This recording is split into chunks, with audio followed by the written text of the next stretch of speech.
blind. We look at people who have lost the use of their hands or their arms. We look at people who walk with a severe limp, maybe one leg longer or shorter than the other.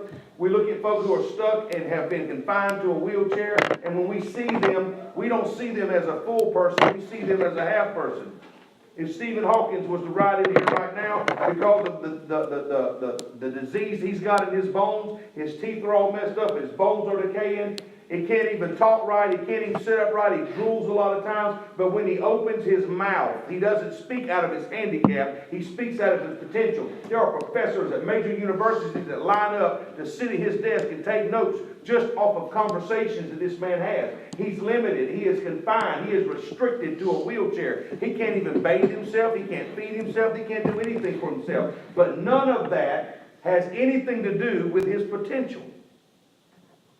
We make excuses because of our physical state, our financial state, our outgoing state as to why we can't do certain things. And the reality is you're trying to use the outer strength of who you are to work something that God said only the inner strength can tap into. Basically, we reduce everybody to their bodies. We see them as half a person, not a whole person.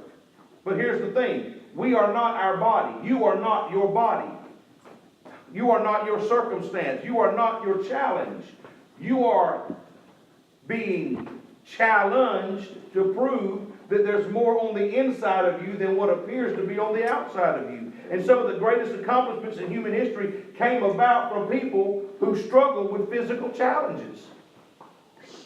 Ray Charles was blind, defied the music industry by learning how not to read music, but he played with his ear in such a way that he could hear the song in his head before he could compose it, not even knowing how to draw a note. But he had figured out a way to do it, to where everyone else that played with him understood. So don't give up in your life just because you face great odds.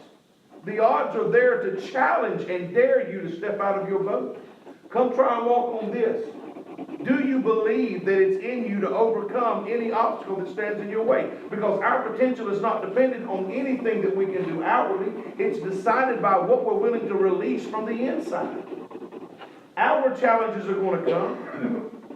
It's basically decided by the ability to reach inwardly and pull something out that doesn't require any physical strength. The worst fatigue you're ever going to have isn't physical fatigue, it's mental. And you didn't lift a brick, you didn't lift a rock, you didn't lift a weight to get mentally tired. I don't care how physically strong you are, when your mind goes, everything in you goes.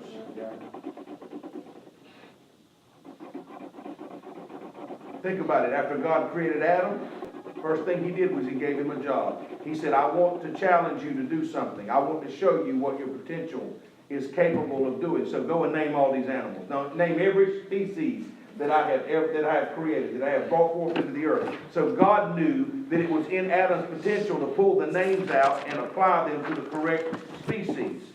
But that would have never been released had God not challenged or assigned or demanded that he do so.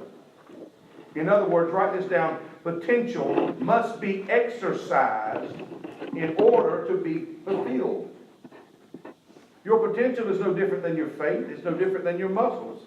It's no different than your endurance. It takes exercise to begin to become more and more confident of what you can do. But if we sit around all day and make excuses as to why we can't do it, then we're never going to realize the true capabilities that lie within us.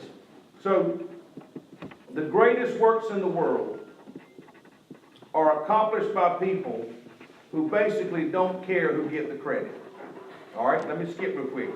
That means, well, let me back up for a minute. Let me back up. I got ahead of myself. I'm going to say this. If my potential is like a muscle, like faith, like any type of enduring exercise that I do to build up my ability to withstand and to go longer and to be healthier, but I fail to exercise my potential, I fail